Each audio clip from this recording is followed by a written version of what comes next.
بسم اللہ الرحمن الرحیم۔ تمام تعریفیں اس کریم رب کی جس کی ذات وحدہ لا شریک ذات ہے، جس کے سوا کوئی بھی عبادت کے لائق نہیں، اور کروڑوں درود و سلام کریم آقا علیہ الصلوۃ والسلام کی ذات پر جن کو رب تعالی نے تمام جہانوں کے لیے رحمت بنا کر بھیجا ہے۔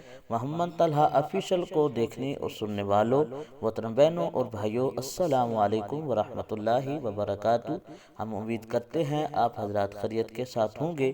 اللہ پاک آپ کو خیر و عافیت کے ساتھ رکھے۔ محترم بہنوں اور بھائیوں، آج جس موضوع پہ ہم بات کرنا چاہتے ہیں وہ اللہ پاک کے بابرکت نام ہیں۔ جو بہن بھائی یہ چاہتا ہے کہ اللہ پاک اس کے گھر کے اندر وسیع حلال رزق عطا کرے، اور وہ غربت کی وجہ سے، معاشی تنگی کی وجہ سے تنگ ہے، تو انشاءاللہ ہم آپ کو ایسا وظائف بتانے والے ہیں، ایسا وظیفہ بتانے والے ہیں جس سے آپ کے گھر کے اندر انشاءاللہ ایسا اللہ پاک رزق عطا کرے گا جس طرح آپ کے گھر اللہ پاک رحمت کی بارش عطا کرتا ہے۔ وظیفہ کی طرف جانے سے پہلے حسب معمول آپ سے ادبانہ گزارش ہے کہ پوری ویڈیو دیکھنے کے بعد اگر ہماری ویڈیو آپ کو پسند آئے، ویڈیو کو لائک کر دیں، چینل کو سبسکرائب کر دیں، جزاک اللہ۔ محترم بہنوں اور بھائیوں، اللہ پاک کے ذکر ہے سبحان اللہ و بحمدہ، انشاءاللہ سکرین کے اوپر بھی لکھا ہوا آئے گا۔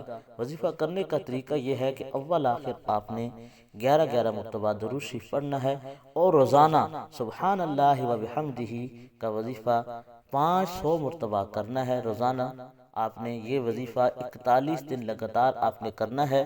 روایت کے اندر آتا ہے کہ اس وظیفہ سے اللہ پاک ساری مخلوق کو رزق عطا کرتا ہے، اس لیے یہ بہت ہی آسان بالکل وظیفہ ہے۔ سکرین کے اوپر بھی لکھا ہوا آئے گا سبحان اللہ و بحمدہ، آپ نے یہ وظیفہ کرنا ہے۔ اول آخر 11 مرتبہ درود شریف پڑھ کے روزانہ آپ نے سبحان اللہ و بحمدہ، سبحان اللہ و بحمدہ آپ نے یہ وظیفہ کرنا ہے۔ انشاءاللہ اس وظیفہ کے ساتھ اللہ پاک آپ کے گھر ایسے رزق بھیجے گا جیسے اللہ پاک آپ کے گھر کے اندر رحمت کی بارش عطا کرتا ہے، اور وہاں سے رزق آئے گا جس جگہ سے آپ کے وہم گمان بھی نہیں ہوگا، ادھر سے اللہ پاک آپ کے لیے رزق کے اسباب پیدا فرمائے گا۔ اللہ پاک ہمارا حامی و ناصر ہو، آمین۔